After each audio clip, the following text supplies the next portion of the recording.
Hey guys, it's Ross and on the Space Couch today. I picked up this yesterday, Alien the Illustrated Story. This fills out a hole in my collection. Now, you recall we looked at Star Trek Spaceflight Chronology and the Close Encounters of the Third Kind behind the scenes books. This was the third one that I got at the same time from my mum. Not this version, because obviously this is a later edition, but the one where it had the Nostromo on the front cover, kind of wrapped in tentacles, which is actually nothing whatsoever to do with the film when you think about it, but was a very striking, arresting image. Now, I may have mentioned in the past, I saw this film when I was out 7 or 8, and they were just playing it on the TV screens in the Double Eight Smiths when I was a kid. There was none of this censorship and video nasty and all that sort of stuff that happened afterwards. So yes, and I didn't turn into a psychopath, by the way, as far as I'm aware. You guys can let me know. So a lot of that is always overblown, you know, when they say, oh, you can't watch this, the kids will become monsters. Doesn't happen. So, obviously we're very familiar with this story. It starts with the ship and the silence, then the silence ends. With that very creepy radio reception that they get. So here we see them all. Here is Kane. There is Ash. There's Dallas. There's Brett. There's Parker. There's Lambert. There is Ripley. And there's Jones. I think that is all of them. So there they are.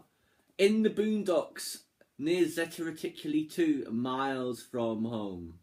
Why have they been brought out of hypersleep so early? So anyway, to a planetoid. There's one interesting thing about this, by the way. It says, what is it? Yes. Planetoid, diameter 1,200 meters, tiny, any rotation. About 2 hours, Dallas. And there's gravity, 0.86. Okay, so this thing is 1,200 meters. I'm sure they must have meant kilometres, and that's just narrow in the thing. And it's got gravity of 0.86. And what is it made of? Lead? It's made up of all of the alien eggs, of course. Yeah, so they're down on the surface. Brett and Parker are always going on about, of course, their shares and their contracts. So they're wandering through the landscape, trying to find the source of this transmission. They're interested, when all of a sudden, such a great image, isn't it? The ship of the engineers. They call this the Hammerhead, or is it the Horseshoe? I can't remember. Something like that. But yes, a very striking design, completely unique. This takes place, I think it's in something like around about 2150, so about 50 odd years after the events of, say, Prometheus and Covenant. Though how that will tie into this, we don't know yet. Anyway, of course, the classic. If only they had looked closer, they would have realised it was a giant human. Or near human. Yeah, so anyway, facehugger time. That's what happens when you go too close to eggs. So anyway, later, back at the ship. It's a horrible looking thing, isn't it? That's probably why they're so effective, the designs of these creatures. So anyway, then we have the concentrated sulfuric acid for blood, trying to work its way out through the ship by eating through all the hull levels. Yeah. So anyway, later it's gone and it falls onto Ripley. Yes, I think I would scream if that landed on my shoulder also. Anyway, time to go. We're done with this world. Then anyway, they're back underway. They've linked back up and now they're back into whatever hypersleep is. And it's time for one nice last meal just before they all go into cryosleep.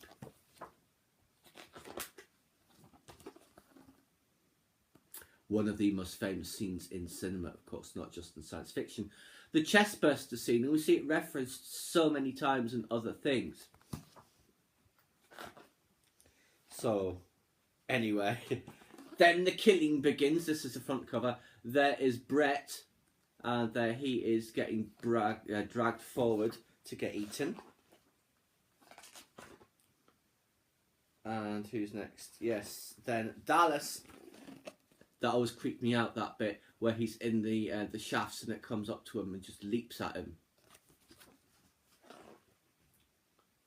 And then, of course, Ash goes AWOL. Because, you know, Weyland-Yutani, they're only interested in the Xenomorph.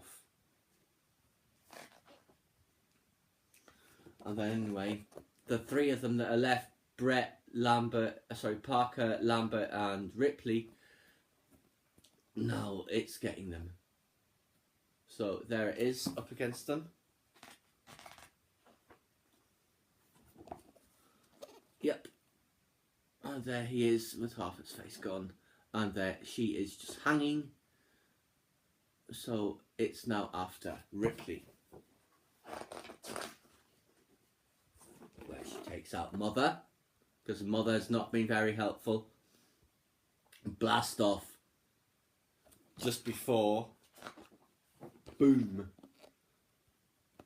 And there she's just getting ready for her cryosleep in the Narcissus. When an old friend has shown up who needs to be shown the door, as it were.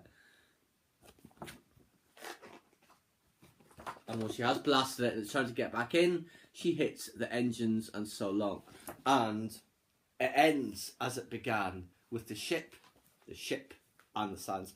Absolutely classic story, you know? I mean, one of the greats of cinema, as I say, not just of science fiction, that used future that we'd seen in Star Wars, but was now much more relevant because it was like a much more realistic used future, closer in our own time period. But yes, Ridley Scott, fantastic.